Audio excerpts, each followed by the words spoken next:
Hello and welcome to another episode of Frame and Reference. I'm your host, Kenny McMillan, and today we're talking with Ari Wegner, ACS, the Oscar-nominated DP of the film Power of the Dog.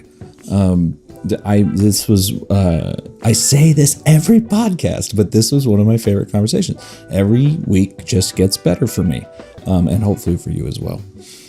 We open up real heavy with some more philosophical film questions, but in this conversation, obviously, we do a deep dive on how she shot The Power of the Dog, her work with friend of the pod, Grant Major, the production designer, drawing similarities between other art forms, photography, of which she is a photographer, sculpture, all kinds of things.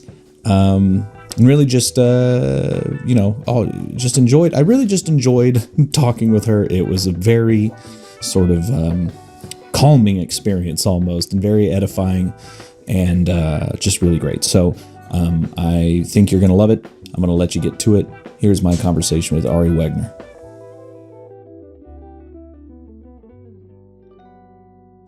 As you have heard the podcast, we always start by asking the same question, which is kind of inquiring as to how you got your creative juices flowing. Not necessarily how you got into cinematography now, but where you kind of realized that you were more creative than perhaps working in an office. Well, I don't know if you call it a head start or maybe something slightly inevitable about the fact that I grew up in a very creative family. My father's a visual artist and my mum's super creative as well. She did ceramics and jewelry, and so we had a lot of just art and aesthetic appreciation for aesthetics, light, kind of everything in growing up. But actually, cinema wasn't part of the kind of conversation so much, or at all, really. My parents were just not big cinephiles. And I don't know, maybe in many ways that was a good thing. I kind of, like I was saying a moment ago, the foundation that you're building in just color and shapes and composition and what feels good to look at. And maybe even how to just tell a story in different ways, whether that's a sculpture or a tapestry or a room.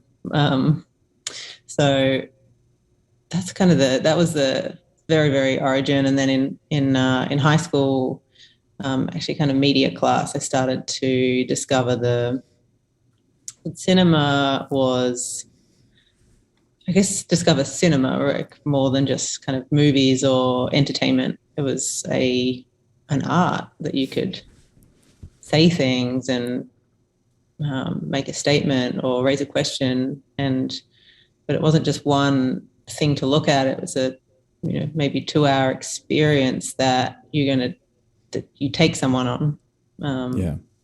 And it can be, and the power of how kind of it can suck you into the point where you might even forget that you even have a body while you're sitting on a couch or in cinema and there's people next to you, or everything else in your life can kind of disappear for a short period. Then you come back out of it and you still find yourself kind of re-experiencing it a few days later, or even a few years later. There's films I think about and some unexpected thought will come to you, or situation where your mind just goes back to a scene you've seen, or that's kind of what I think got me excited, and kind of still does actually, the power of cinema. Such a unique experience. It's like a unique art form in that it's quite universal, but it's also really personal. And yeah, that feels infinite and infinitely playful and exciting. Yeah.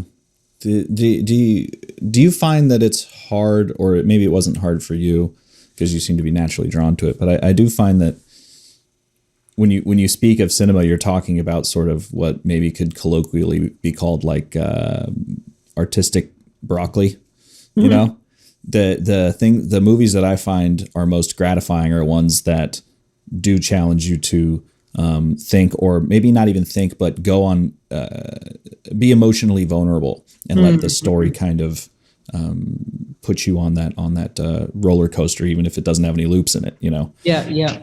And I think it's hard to get people to agree to, you know, a horror film seems to get people are willing. They're like, I know this, but if you, for instance, Zola, I remember Zola was the first movie I watched back from the pandemic in a theater, you know? Yeah. And I remember leaving that movie going like, I didn't like that. I didn't like the way that made me feel. Not the movie was bad, but like the emotions I felt leaving that. I was like, God, that was borderline depressing. Like it was really a gut punch of a film. Yeah. Janixa, one of the most common words Janixa uses is stressful. And I think in the film, it's a stressful film. Stressful. Yeah. Yeah. But point being, getting people to choose to be stressed out for a period of time, or like good time, I think is like a similar style of film. Or, you know, feel sad. Or do you find that was the same for you? Or do you have friends who maybe don't like to go on that journey that you have to like kind of wrestle with? I certainly do. Yeah. I mean, I'm not going to say that I love those films all the time. You need to, sometimes you want to watch something and you forget the world in a whole different way because it's just stupid. And it's, and then sometimes you're ready to do some thinking. And then also sometimes in an unexpected film that you read the synopsis and you think, oh, this will be a good escapist thing. And then some scene or something will make you think about something you haven't thought about in 10 years, or a person that or a situation you remember, or it's the thing with cinema. It's like unexpected.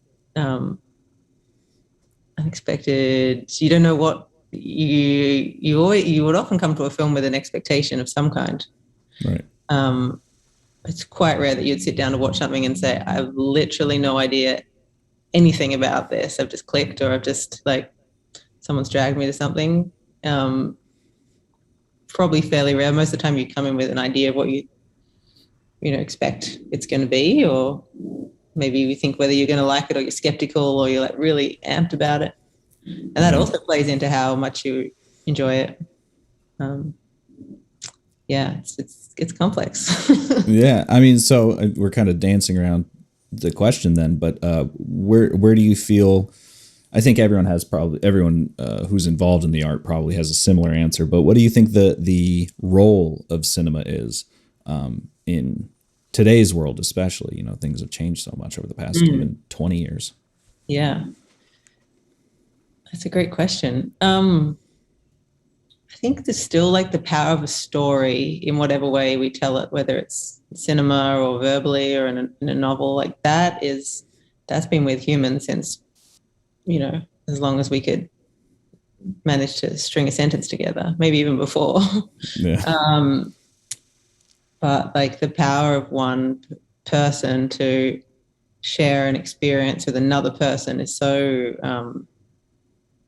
that hasn't lost any power, I think. If anything, it's more. It's like when there's so much information and so many things we're bombarded with, like what are the stories that cut through, and even like what's a story that can hold your attention for 2 hours? Like feels like now that's a big investment, Yeah.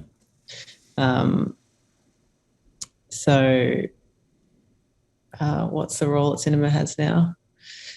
Big big question, but I think it has a role. And then I think it's also kind of changing in that cinema hasn't always been a very democratic art form. Sure. Most people can probably have the resources to draw or maybe even paint or write. But to make a film, it does often require a little bit more than that, at least a few more people. And I think the stories that we're starting to open up our scope of like what story is worth making a movie about, or what voices deserve to be heard. And if that's what we're talking about, then we've only just started to crack open the door of the stories, not just the stories, but like how to tell those stories. Cinema language is so versatile, and it's infinite. It's like infinitely infinite, maybe even more than the written word. It's like, I guess it's only really restrained to kind of a box, but maybe not even, that it's, I think we're really maybe only just starting to see what it could be. And like you said, it's a young art form. So I think it's got a lot, I think it's got plenty more to give.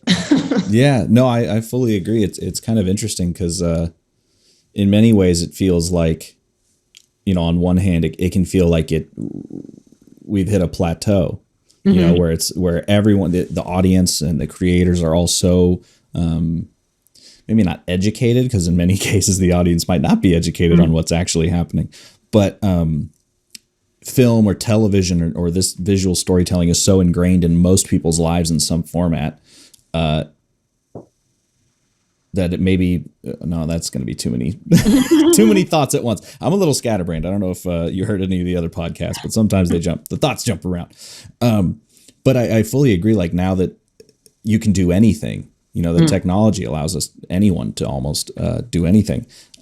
It's restricting that palette, so to speak, as you would visually, but now as an entire art form, to tell any story, if that makes any sense.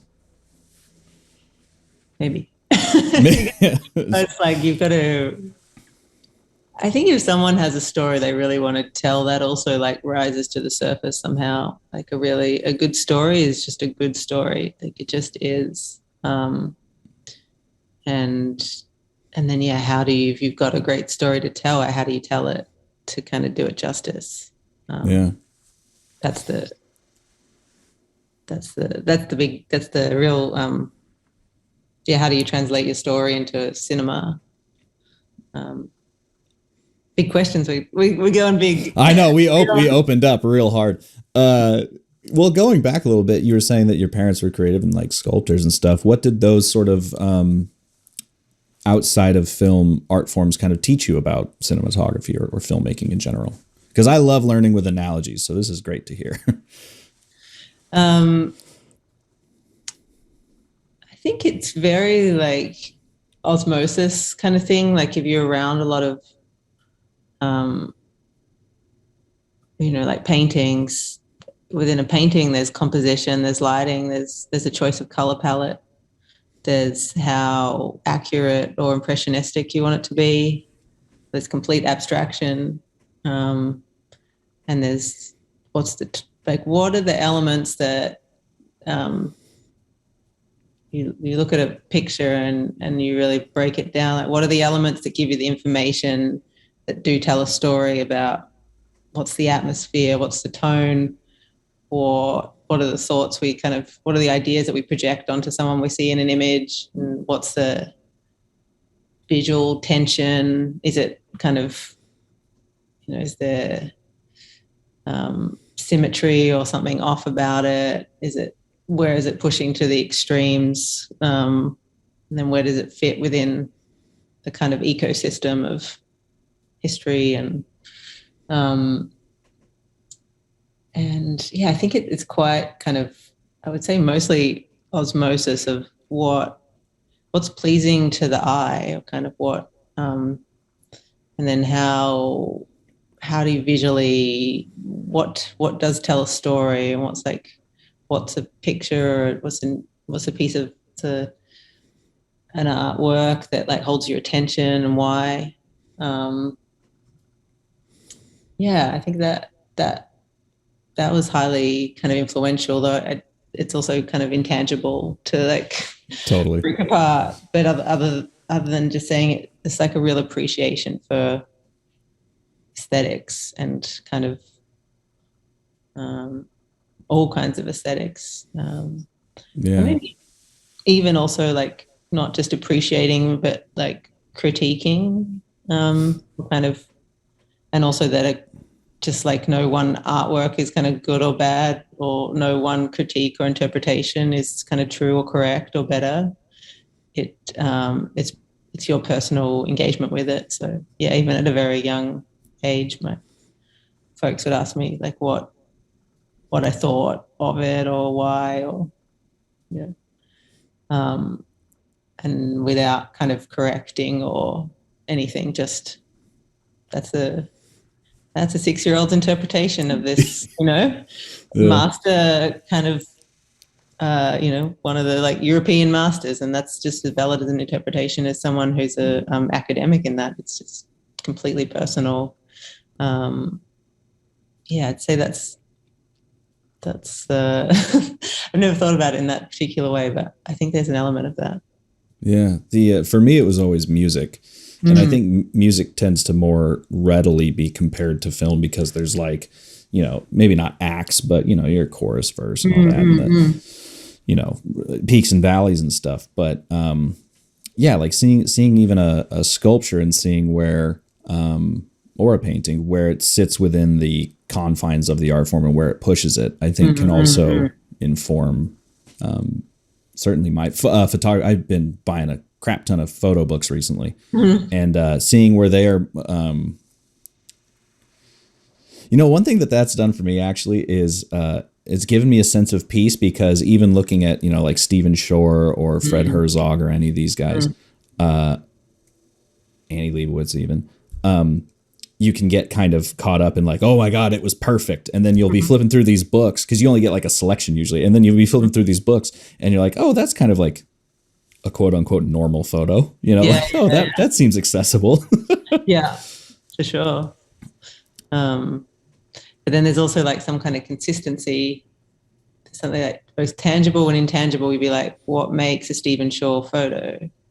Right. What is it? It's no like one thing, but it's like it's a eye, and it's the totality. It's like the whole that make up that identity or that like voice.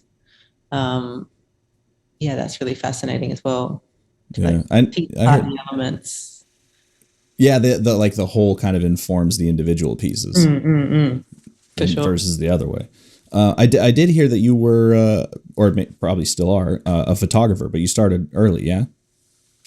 Yeah, I don't take as many photos as I feel guilty for not taking photos, actually. That's my own personal. I feel like I should take more photos now. As a teenager, I was like prolific and into film school even. I always had a camera with me, and that was kind of an obsession of mine. And I guess, that's what I'm doing all day on set. Maybe slightly less so between jobs, but the eye is still there, I guess. Like you're still, whether you're taking the photos or not, you're still looking at the world in quite a photographic way, or for me anyway, I'm looking at frames and shapes and light, especially light, like nonstop.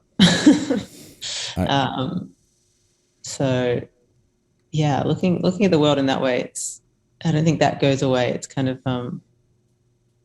you become very tuned to that, and maybe even unconsciously you see it. Yeah. Were you a super like darkroom rat, or were you more involved in just like the photo taking? We're like, all right, it's developed. We got that. Okay, moving on. Back to the photo.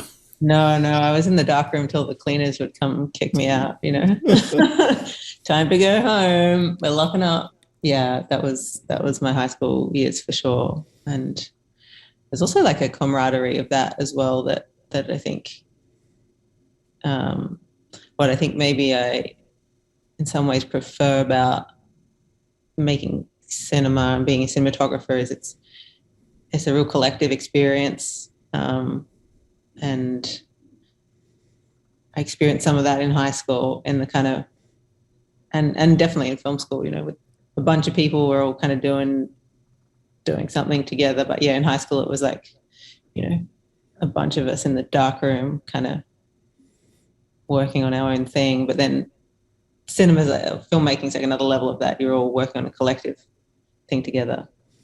Yeah, I was just doing an interview earlier today, and I just got off a short that I was working on over the weekend, and it was the first set I'd been on in two years, whatever it's been, 2.5 years. And I had forgotten how, I said this in the other one, but I had forgotten how addictive that high pressure problem solving with other people became. And I was just the first AC on this one. But like it was a super small crew. So my buddy was the DP, and it ended up being me, my friend, the director, and like the grip and the gaffer. And we were all just like always huddled around the monitor. Like, what do we do next? Yeah. And the AD too. But yeah, it's a very addictive working environment when it's good. Yes. Yeah. But there's something that really kind of clicks in humans, I think, in a small group working intensely on a singular problem. There's something deeply wired in us, I think, especially the small group, or like groups of small groups, or Yeah. Yeah. I understand that you and Jane Campion had been working on Power of the Dog for like a year before you shot it. Yeah, that was a real treat, really, to have that time. I mean, I say a treat like it was given to me, but it was also a choice. It was given to me in that it was Jane's kind of idea to start so early. And I mean, that is the dream for a cinematographer, but it was also kind of my choice to really put everything else aside and not take on anything else in that year, that just to be ready. It felt like there was time, but there was also a lot to do. And it was when someone like Jane calls you, and I love her films, her entire body of work, and the idea that you might shoot the next one, a year doesn't feel like a long time. Sure. Yeah. What was that pre-production process like then? Because I hear a lot of films, sometimes you only get 6 weeks, something like that, to have a full year. You must have really gotten into kind of like the really minutia and also macro, but just like have that opportunity to really dial down on what you were trying to do.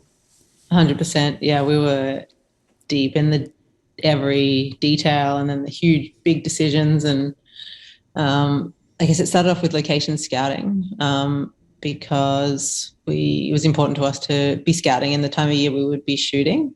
That part of New Zealand changes completely. In winter, it's incredibly green, and then towards the end of summer, all that grass kind of dries slowly into brown, and then to this like incredibly crispy white, almost metallic silver kind of grass. So that to be scouting when we'll be shooting was super crucial.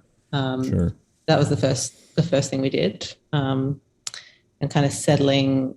I think once you have a location, you can really start working. Until then, it can be a bit theoretical, and that's actually what the toughest thing is, I think, in that compacted pre-production. Often with those, say, 6 weeks, at the start of those 6 weeks, it's not guaranteed that the locations will be all locked off. So a lot of that time spent just driving around trying to find somewhere to shoot, and then the actual time you have to plan it might be only 3 weeks or 2 weeks, because you didn't have anything to start on. I mean, you can kind of start in theory, but really start the actual actionable, real, tangible decisions. The location really helps with that. So yeah, that was first step. Then we started talking about color and the color palette, how we could unify all these things like Montana, New Zealand, 2020, 1920, VFX, art department, costume, aging of everything needing to look aged, and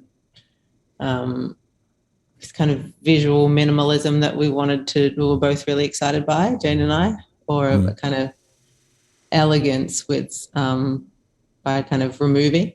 This word that Jane would often mention would be unadorned. So, no extra bits, no hangers on, no icing, no decoration, no jewels hanging on that are just there to be pretty. Just get rid of it.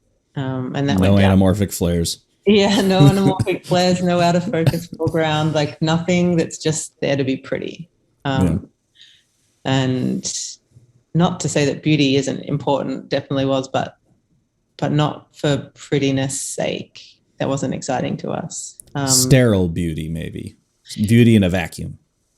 Beauty in like almost like imperfection as well. That even that landscape we chose, New Zealand's insanely beautiful. You can find Postcard New Zealand or Lord of the Rings New Zealand, and that was very much available to us. But the mountain range we chose, it's kind of got a ruggedness and a humbleness and an imperfection. It's got kind of repeating patterns, but not perfectly. It's got knobbly bits, and in many ways it's like a body, but like a real body, not like a stereotyped, beautiful body. It's like real, and that's what's so beautiful, because it's not picture postcard. It's not idealized. It's like real. Right. So that to us was what was beautiful or kind of exciting, and yeah, taking away rather than adding on. So yeah, we kind of started with the elements that we knew would be definitely going to be in the color palette. So we got the grass, kind of bright skies. We got the color of the leather and the saddles and the fur of animals, browns and blacks. We got like timber of the inside of the building and timber of the barn, dirt, dust. And that started to build a kind of core palette that just sort of we could keep any of the elements that we needed to bring in. If they could fit within that existing palette, then we're already well on our way to feeling that kind of unified elegance and minimalism that really excited us. And then in order for that to feel strong, the greens of that kind of lush place where Phil goes to swim, those two worlds kind of make both of them feel more strongly themselves. The dry feels drier, and the lush feels lusher because of the existence of the other. So that was the next big conversation.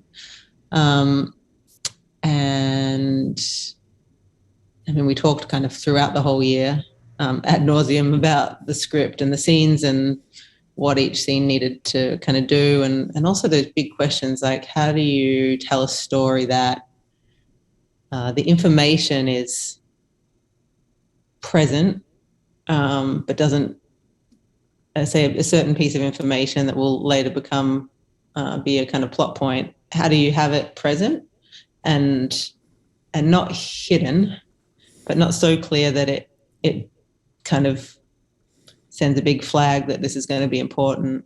And no true Chekhov's gun. No.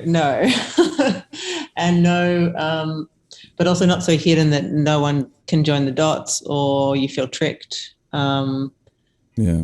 And that was a kind of a big challenge. Like, how do we take an audience on a journey and have them land at this kind of gut punch of an ending that doesn't have one interpretation. It doesn't even have one feeling. It's like a lot of strong feelings that the characters are having, that you yourself are having as a viewer. And it's not confusion. It's like disbelief, relief, sadness, anxiety and relief at the same time. It's so many things you're feeling at the same time. That is what we wanted, hopefully, for people to feel at the end, or whatever the pie chart is of what you feel within those personally.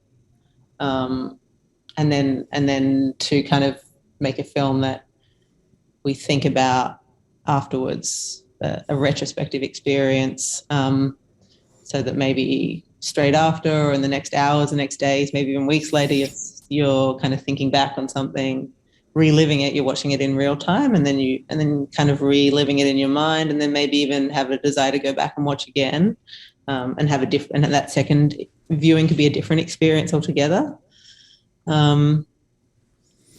Yeah, that was some of the big conversations, and then I also went down some super deep rabbit holes to do with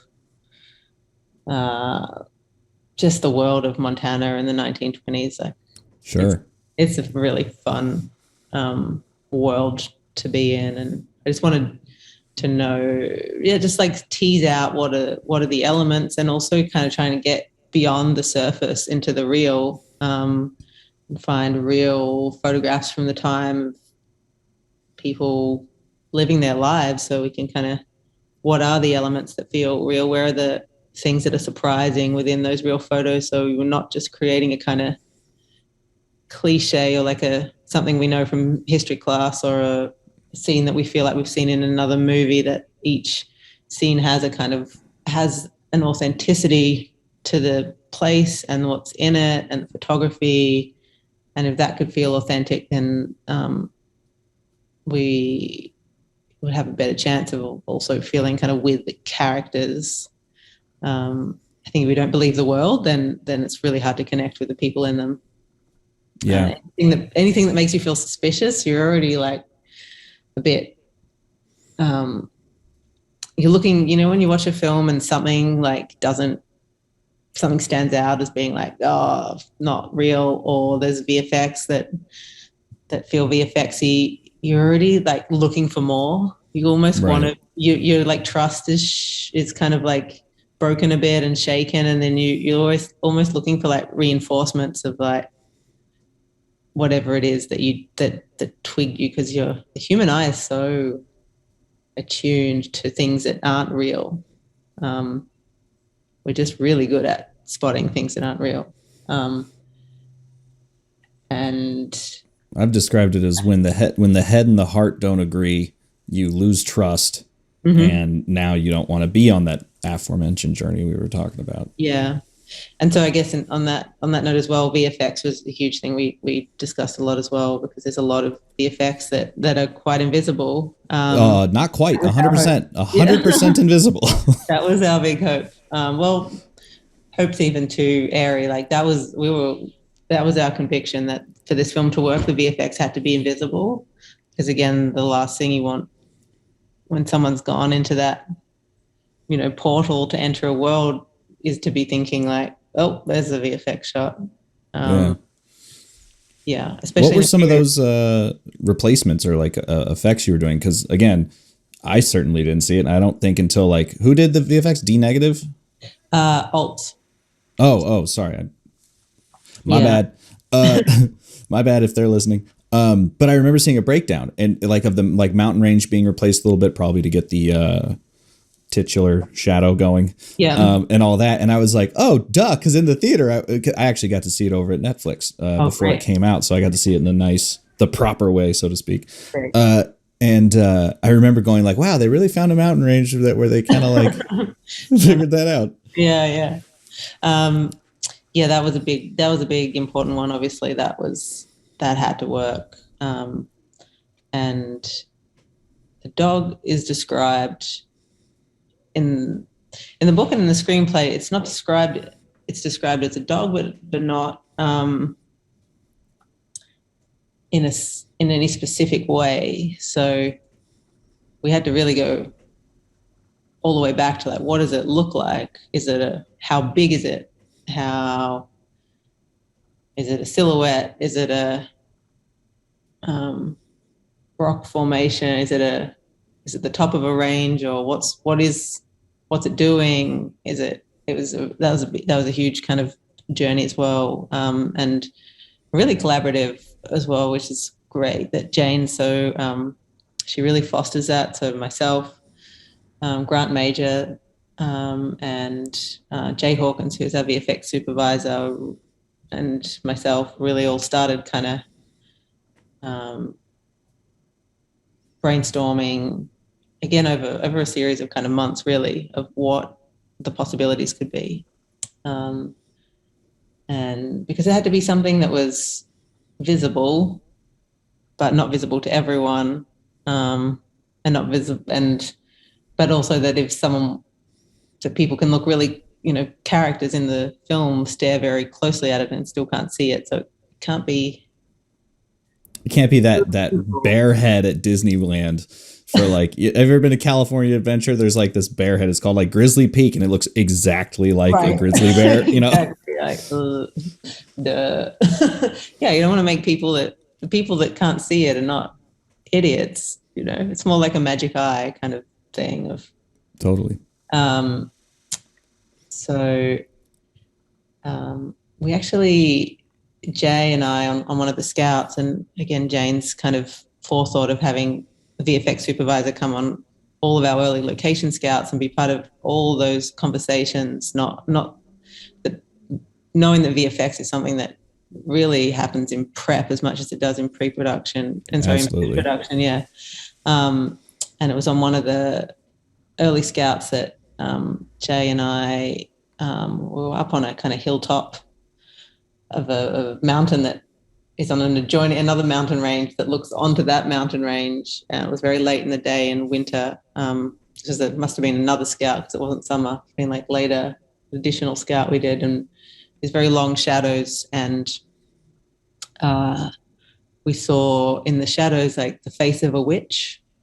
And first we were kind of like, oh cool, witch's face, and then we're like, kind of dual brain explosion of like the dog.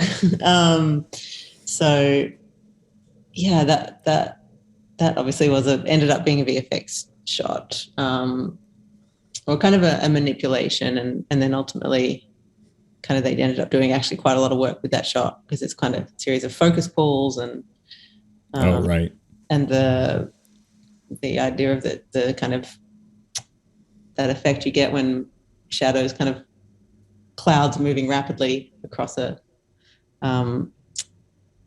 shadows of clouds kind of moving. So it's a really complex shot, and I'm so glad that it didn't call out as that in when you're watching it in the cinema.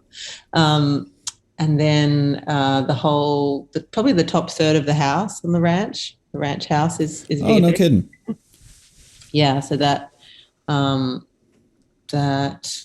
something we designed the whole house, and then I think the real job of VFX, production design, DP, director is to basically figure out once you've designed the world, where are the seams, where are the joins, where are you going to stitch what you build onto what you build physically onto what you build digitally. Right.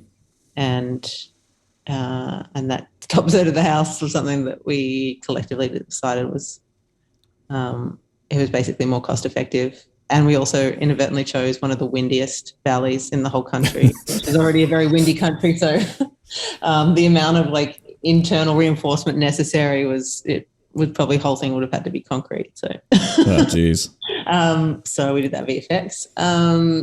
Then actually the cattle, we did kind of cattle. I wouldn't even say we shot a lot of cattle. We probably had maybe 200 cattle at most at any one time, which actually is not a lot, because cattle, they'd love to be close to each other, and you can't just say like, hey guys, everyone spread out a bit, just take you need to look like more of you. Yeah, take a little step to the side a bit, just spread out, put your arms out, like make some space. Like Bessie, hit your mark. Yeah, they're going to do what they're going to do, which is to be like close to each other. They're a pack. They're a prey animal which loves to hang out as close as possible to each other. So when they're moving, when they're walking, they do that. Yeah. There's a natural spacing that they find, and it's hard to manipulate. So 200 cattle is actually not. It seems like a lot, but on screen, especially in a huge landscape, it sure. And in the story, they probably should have had 1,000 or maybe even a couple of thousand that they're moving. So Yeah, Jay and his team did incredible work. It's you can see it in the breakdown if you Google these kind of cow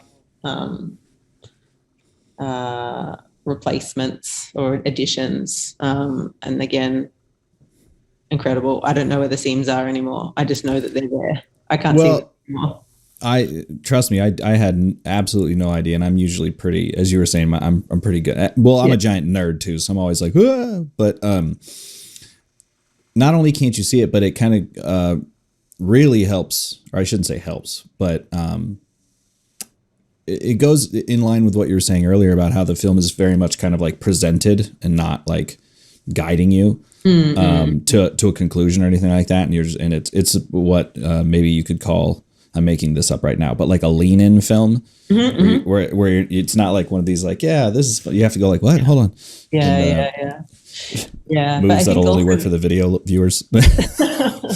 The invisibleness also, it's not just the shot itself, but it's the shots around it that also help you, say believe, but when you feel like authenticity, and it is because it's in camera, and then there's one shot that's the VFX shot, and then it's the only VFX shot in the sequence, you're not on the lookout for it. You're a believer, and I really think sometimes with any kind of scene or something, but you've also got to give credit to the elements that go around it, and where you are as a viewer in the headspace, which is very much how I'm thinking when I'm building a shot, would be what someone just seen before, what's just before that, and definitely that the cattle sequences, we definitely planned the shots in a way that they had an order that they were designed to go in, and obviously it changes in the edit, but there was a logic when we shot it, and I think the spirit of that is still there in terms of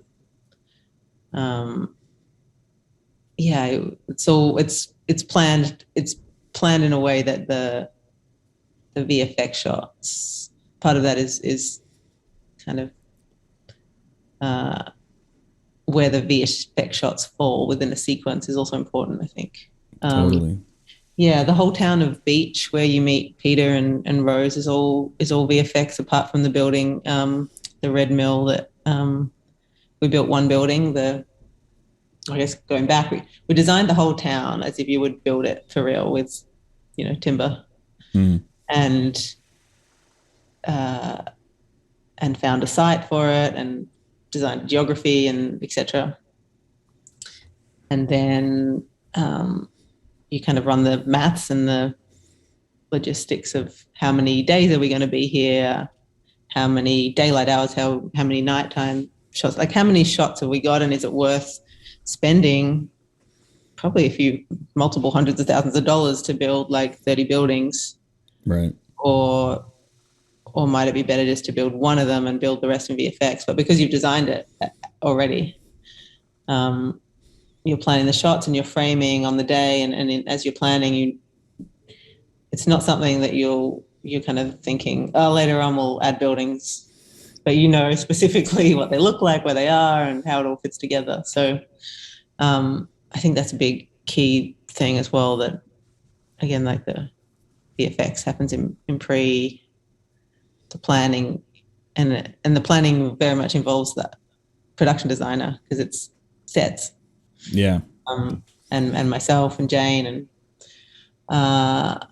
what else? There's a little bit of weather in there because we shot over summer. So right.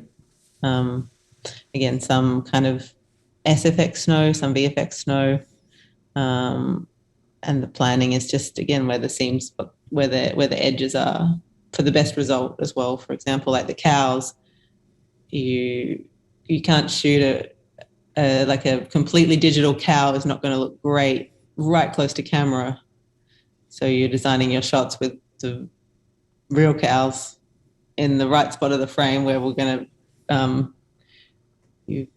we're designing it in a way to give the VFX guys and girls the best chance of it being invisible from its design origin. what else? Yeah, the inside the house we tossed up green screen or blue screen out the windows. Oh, okay.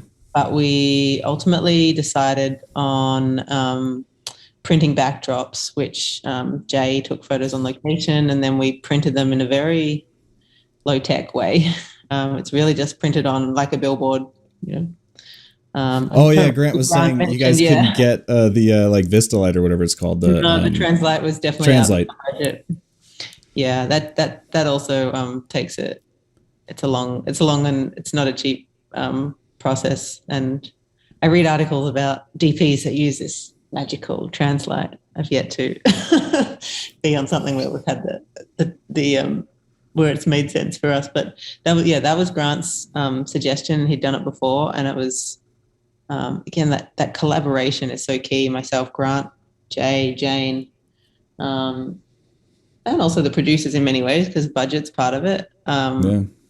As to what will be the best result, what's the best use of our resources, how do we want it to look, and then you go into, well, what about when it's winter, and talking to Jay about, well, actually it would be better to still have the backdrops there and put weather onto them versus shooting it completely green or blue and building it from scratch. Also, because the nature of that inside of that house is so dark, but these beautiful reflective surfaces. So every surface that you see is reflecting something, because you're in studio, you're the one controlling what that reflection is. And if it's green screen or blue screen that's reflecting, then it's not a pleasant, you really want all that sheen to be the correct reflection. And when you've got those backdrops out there, that's the other bonus you get on all the skin and the set,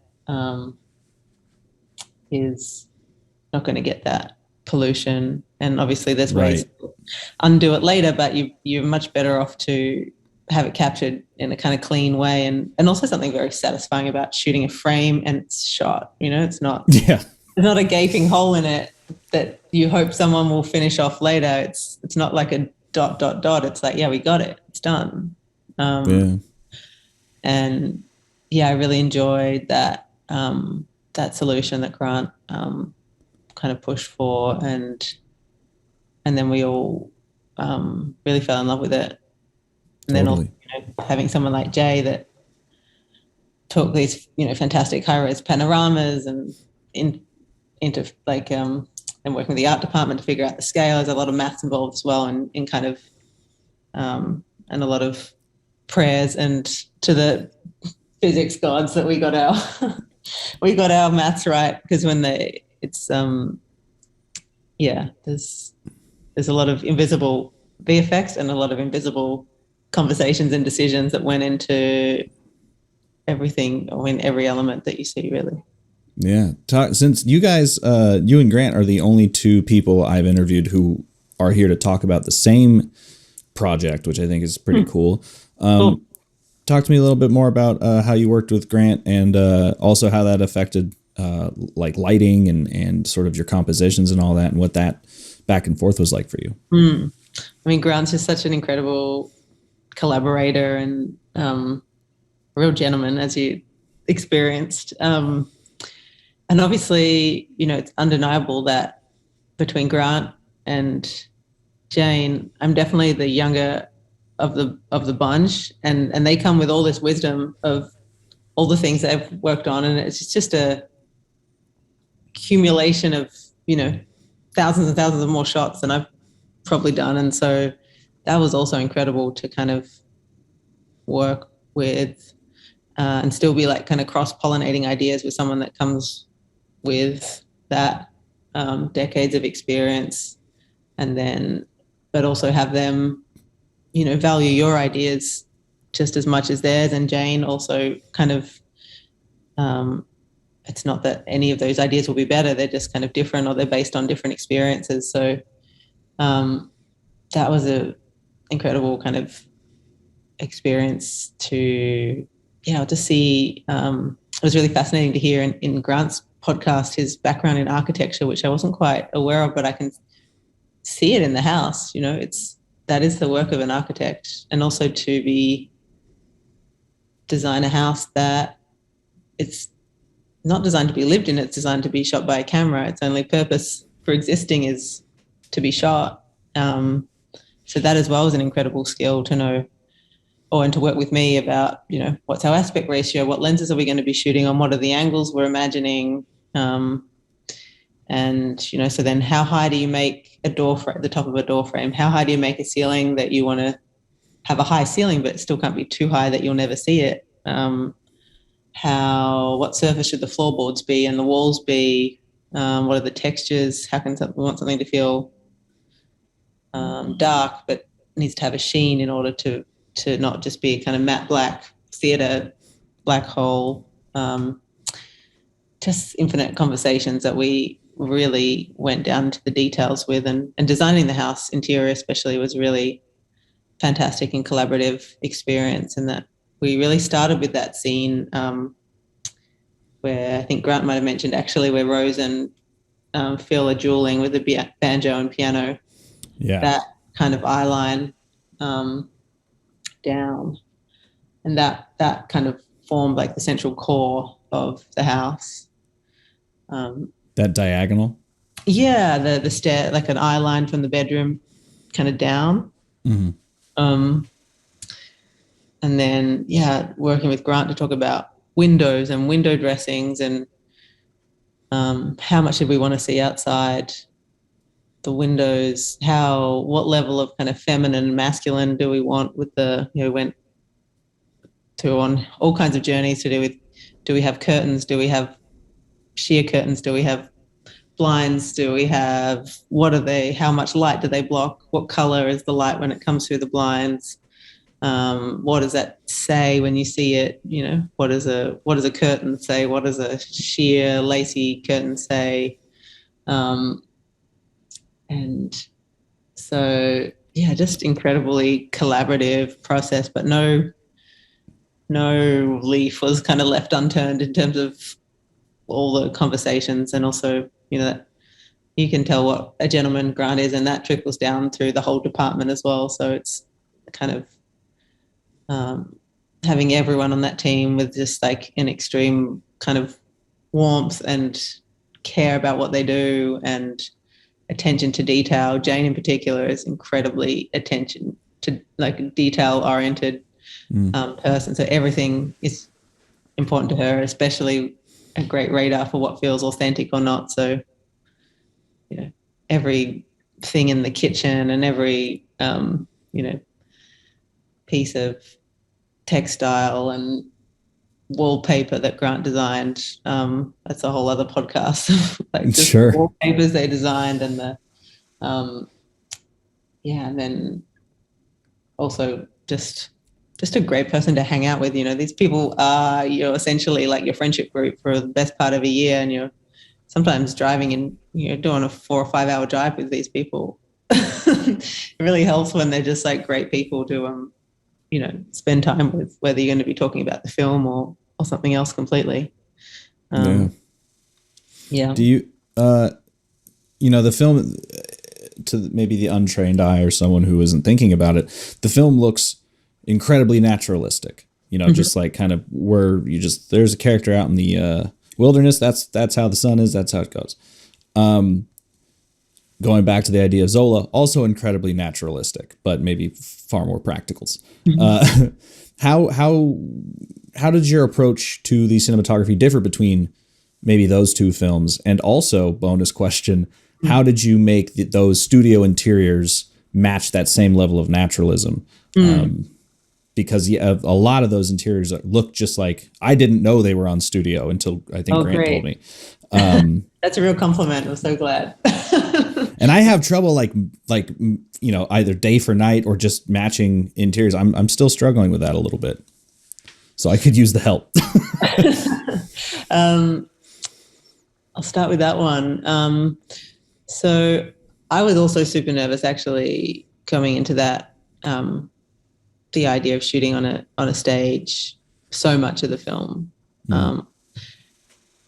Not that I didn't think that I could do it, but there's just such a high bar of authenticity in Jane's films. And if that started to fall apart, if for any moment we didn't believe we were really in Montana in the 1920s and just outside that window was the ranch that you've just come from, then the whole thing could be like that. As soon as you start to mistrust, then it starts to corrode at other things that are perfect, but there's a doubt there. So the stakes felt incredibly high to me that it was definitely my responsibility to pull that off. That's my job.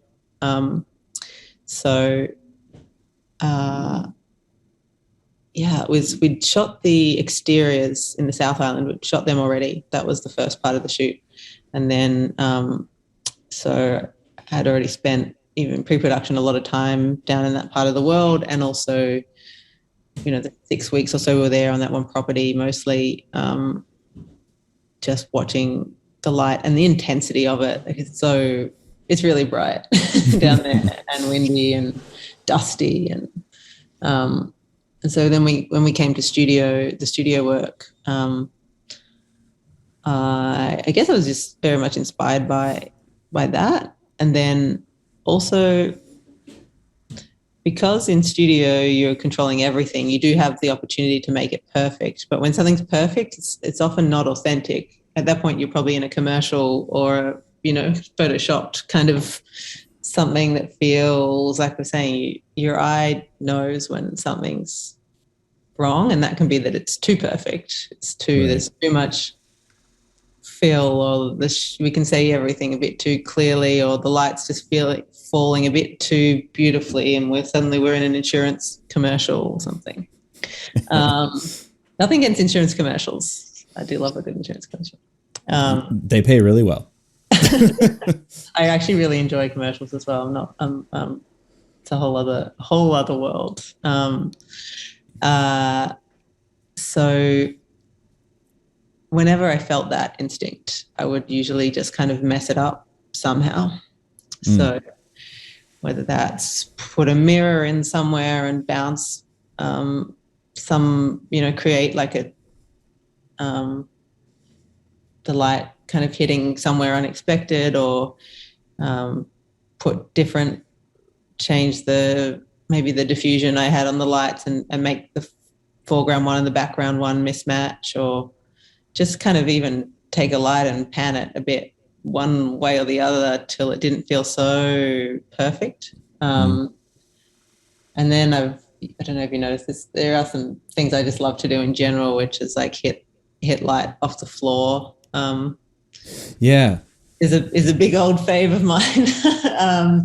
But I think that's often when you're in a room that the light's coming through a window, but it doesn't disappear, it goes somewhere.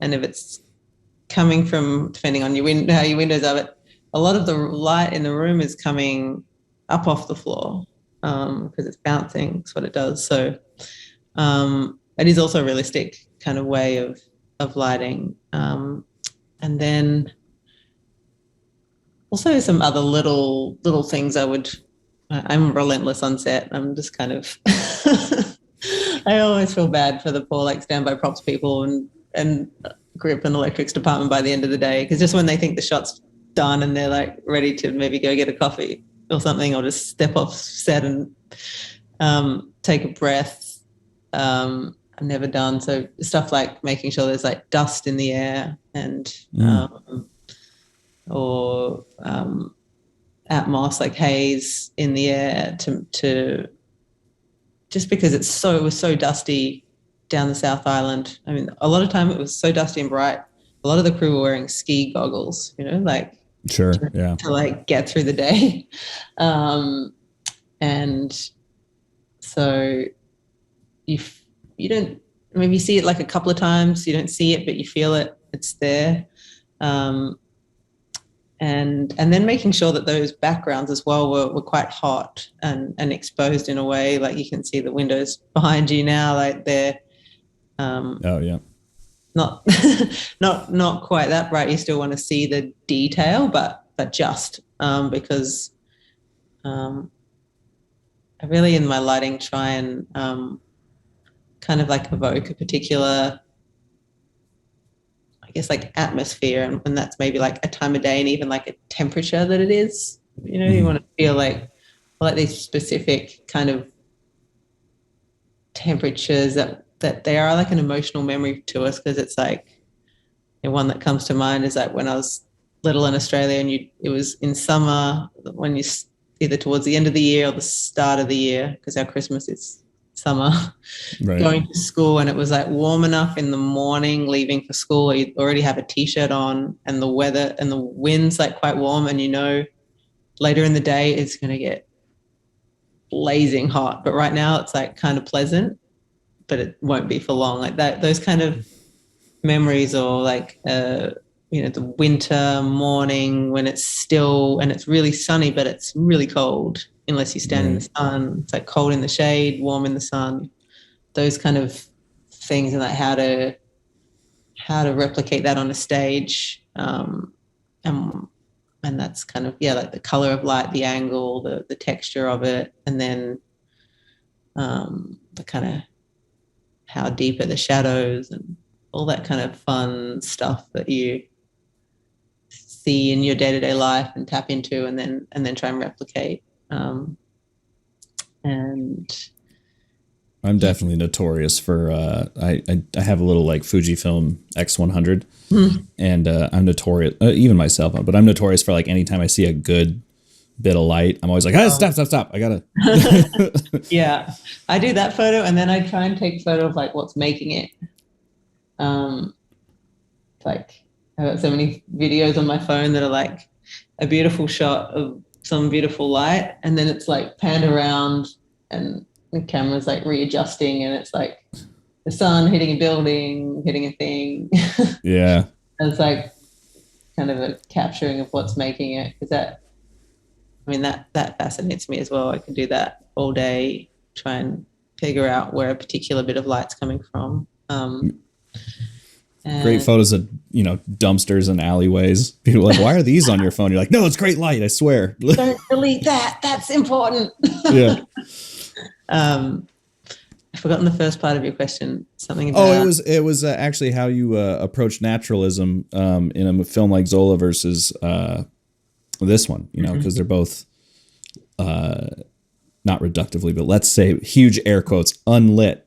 Yeah. I don't think, in many ways, my approach is not dissimilar.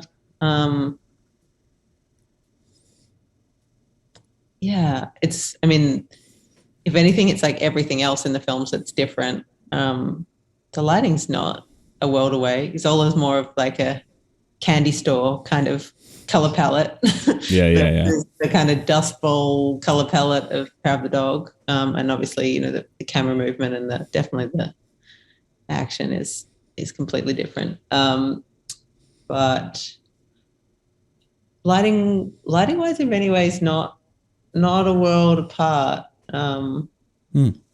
Apart from, I guess, Zola's got obviously color, but I'd like to think that most stuff I shoot kind of lives in the world of naturalism. That's what I love to recreate, and I'm sure one day I'll do a film that maybe something like In Fabrics, like that's definitely gone outside of that world where there's like kind of artifice of like the cinema is kind of big in it. Right. We're not, but definitely in a kind of world of big kind of shadows and kind of almost like noir type stuff.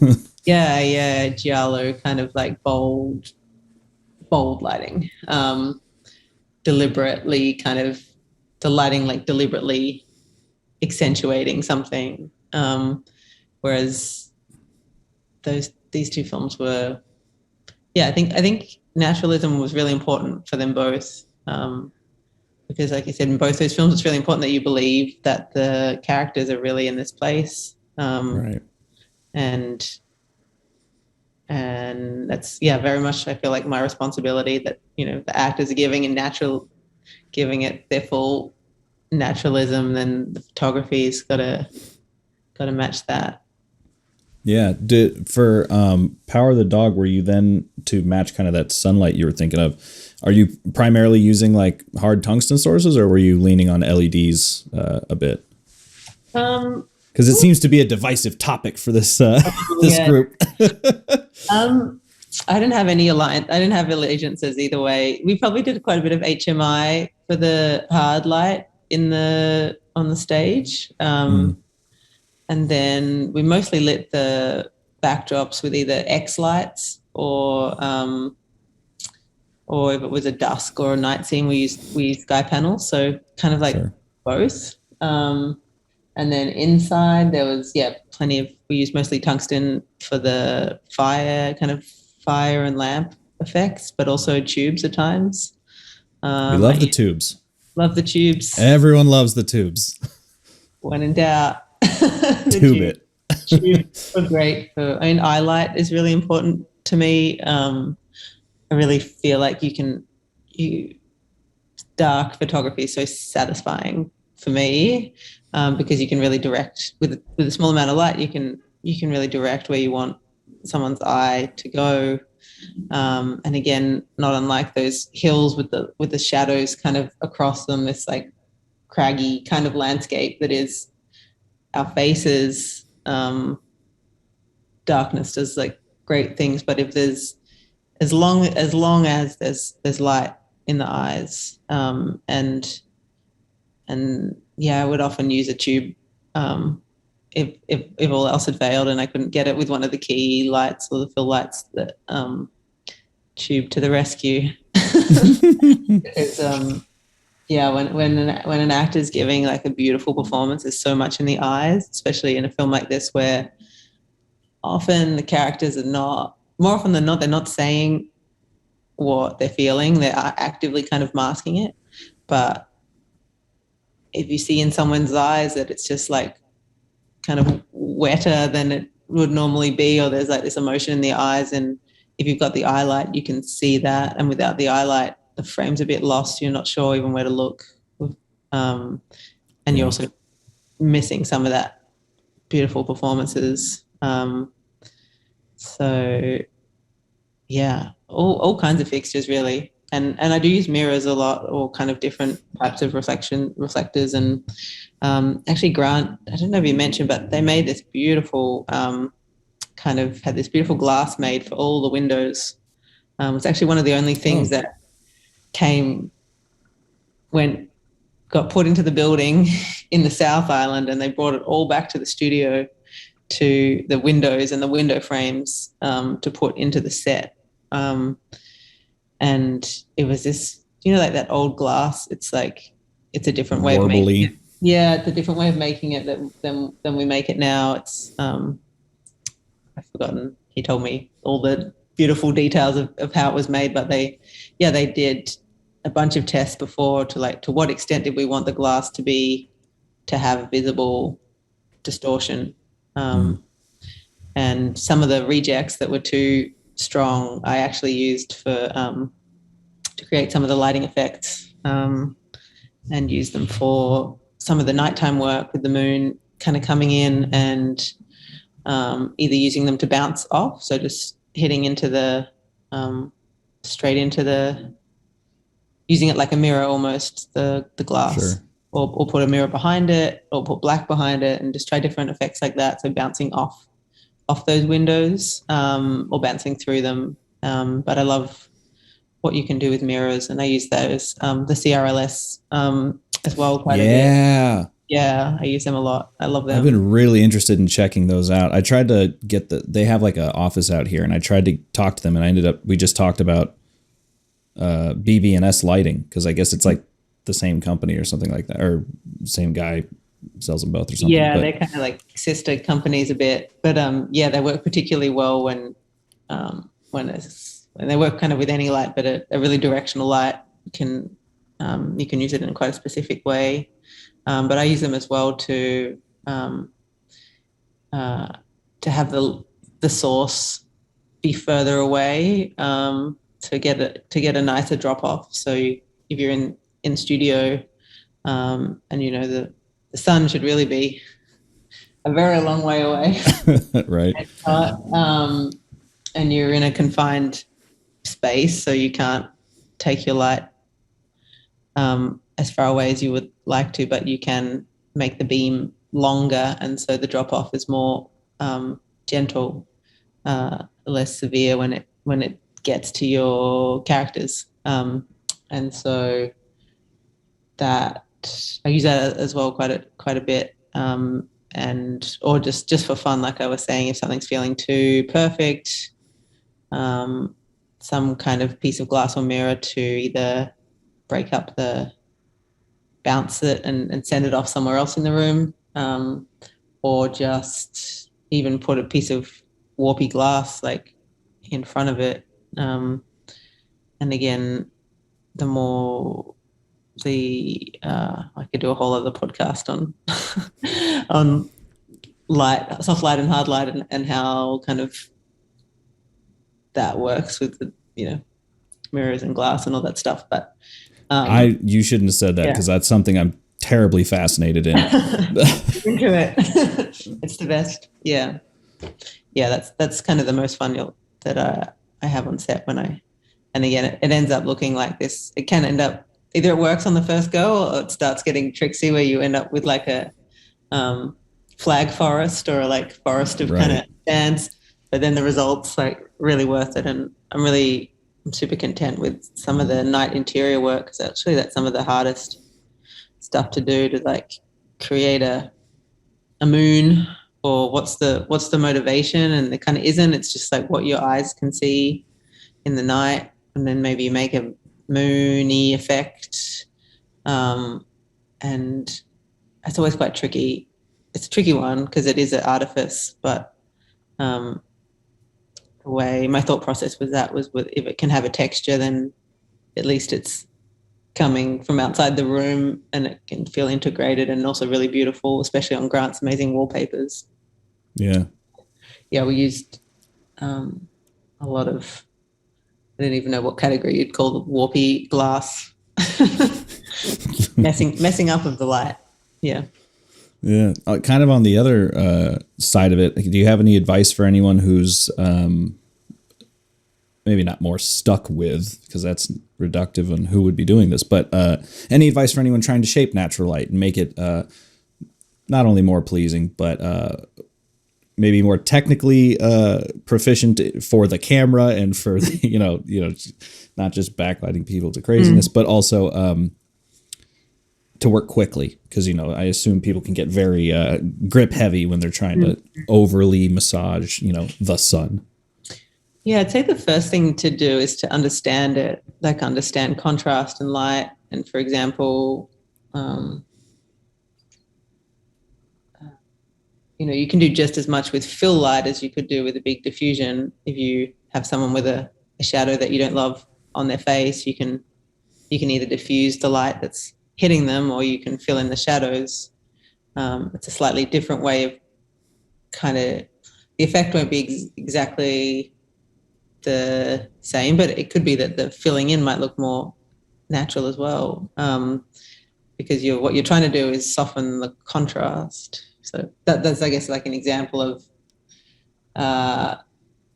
understanding kind of what it is that you aren't liking about what you're doing, what you're seeing, and once you kind of understand, light's traveling from the sun in a very straight line, and it's hitting someone, and what is it about it you don't like? Is it because it's that hard light is showing the imperfections, and why is it showing the imperfections? Because that's on that angle it accentuates the texture, because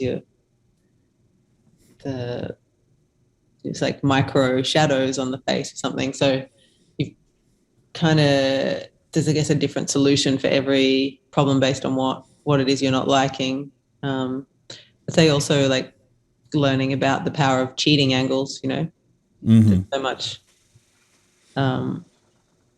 plenty of cheated angles in this film, that's for sure, where you learn to know what you can, I guess, get away with in terms of a background, and maybe turning someone 30 degrees, 90 degrees, suddenly they look great.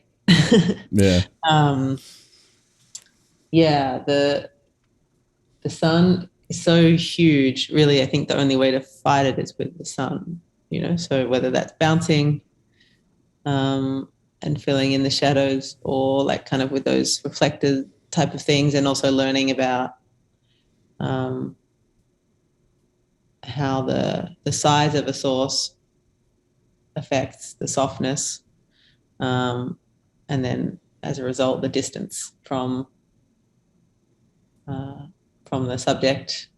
So a piece of polyboard or reflector kind of board close to someone is going to be a lot softer because it's big, and then when you take it away, it gets harder because it's smaller because it's further away. Those kind of like concepts that once you start to understand them, then you can work with what you've got. It might not necessarily, and building the big thing it works sometimes, but there might be other ways to do it if you understand the concept, the big concepts, and that those concepts will serve you whether you're doing a day exterior or night interior or night any. That's the great thing about light. It's incredibly predictable.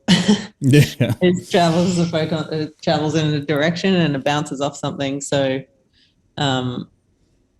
learning, plenty of videos back to high school physics that'll to get curious about, and there's a whole other level of enjoyment that comes from lighting when you can see that rather than just like I think probably as I did for many years, fumbling about hoping that you're going to find it, dance on the right solution. Yeah. Yeah. There's a promotional photo that's been put out a lot of the main character sitting in the barn, and there's like a handful of diffusion kind of coming in to get. Yeah. Could you explain what that setup is? Because that's an easy thing for everyone to go look up and be like, here's what we're doing here, Let me quickly find that because I actually have it kind of in my perfect email somewhere. I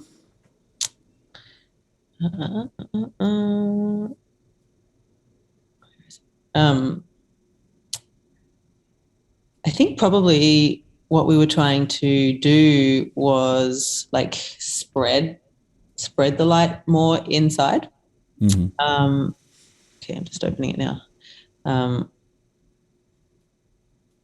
Okay, so we had a big light outside, and then with a series of frames, it looks like we were trying to kind of have the light wrap more into the room rather than being directional. So in the same way that when you like draw if you've got a thin white curtain and you draw it across a sunny window, your room kind of fills with soft light, and it like blooms everywhere, I guess. It spreads around.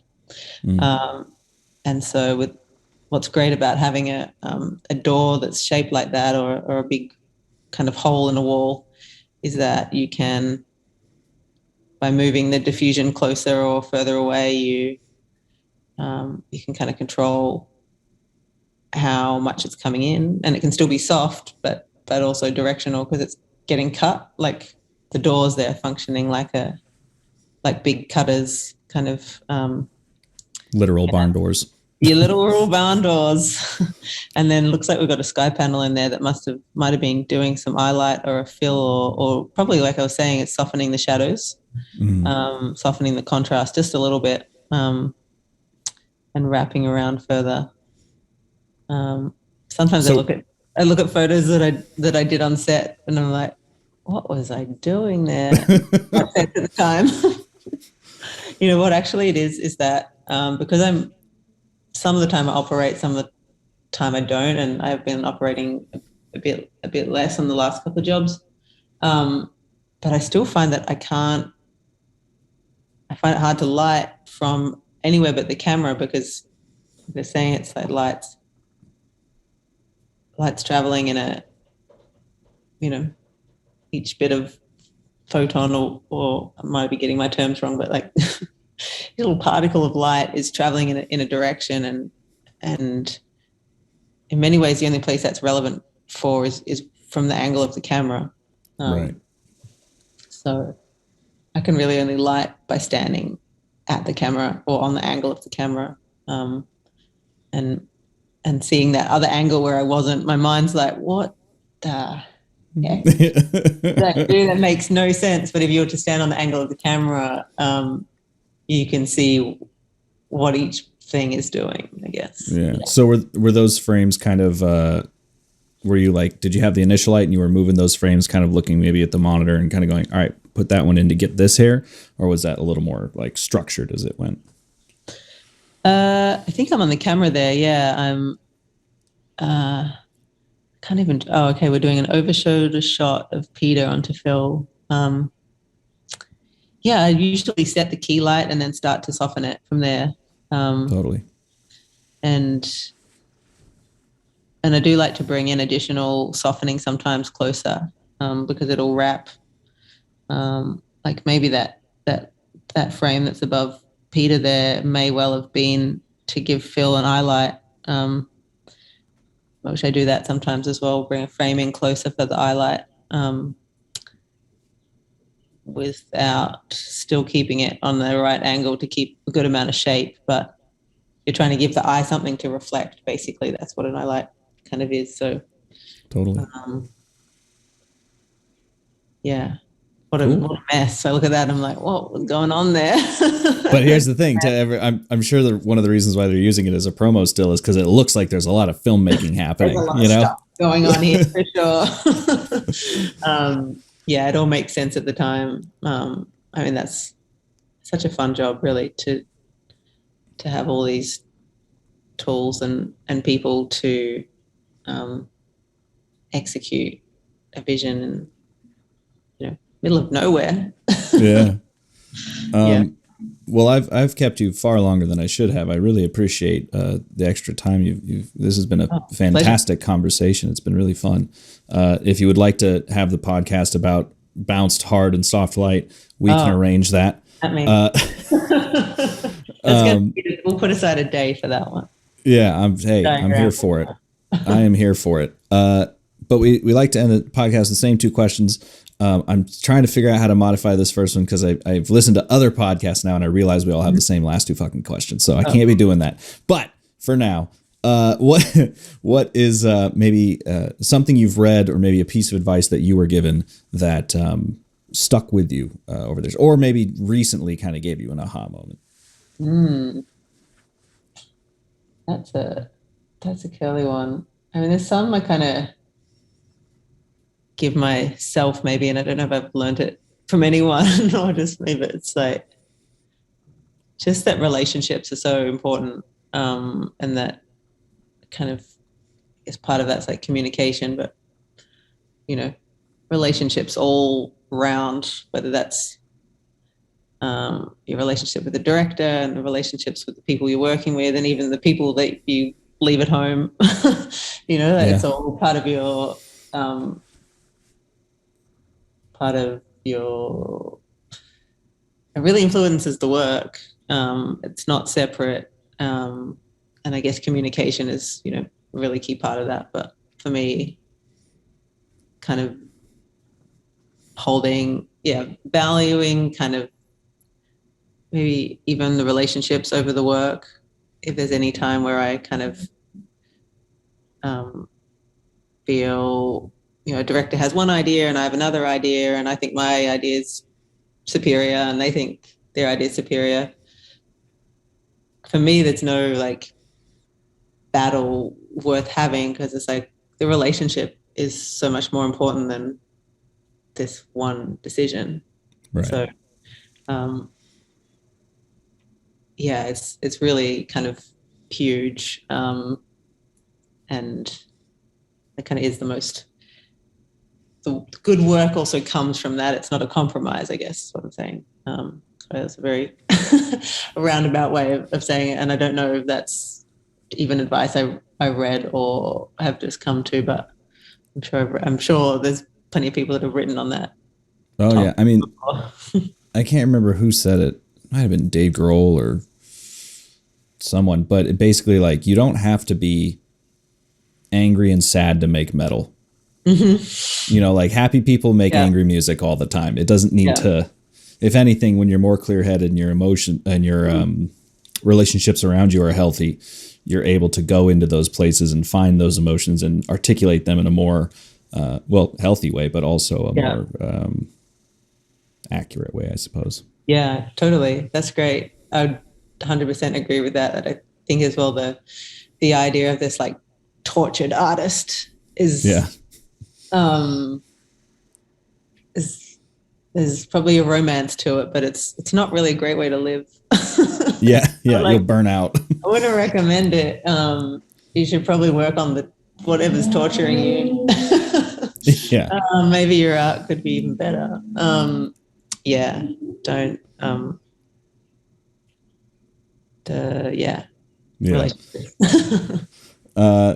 Second question.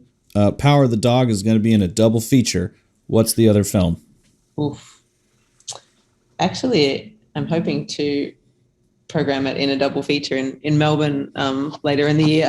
Hell yeah, preview. Hoping my request gets approved to put it with A Man Escaped, the Bresson film, which Jane and I both really love. That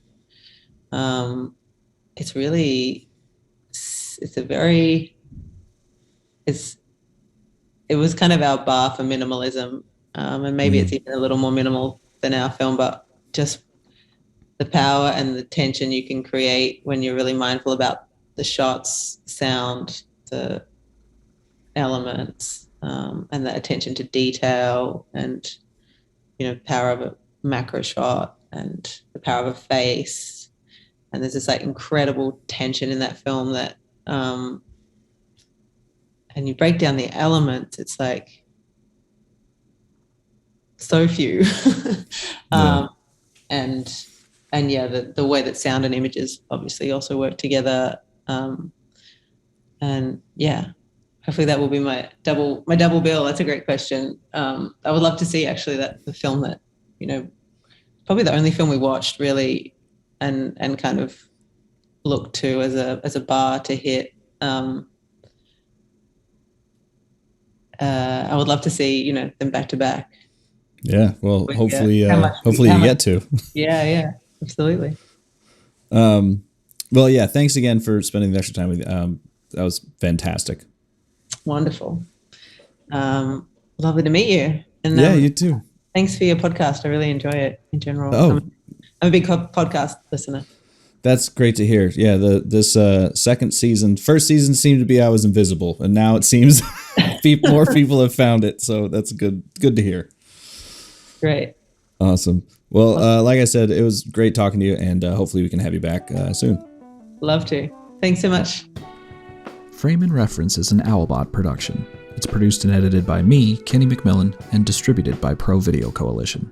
Our theme song is written and performed by Mark Pelly, and the F&R Mattbox logo was designed by Nate Truax of Truax Branding Company. You can read or watch the podcast you've just heard by going to provideocoalition.com or youtube.com/owlbot, respectively.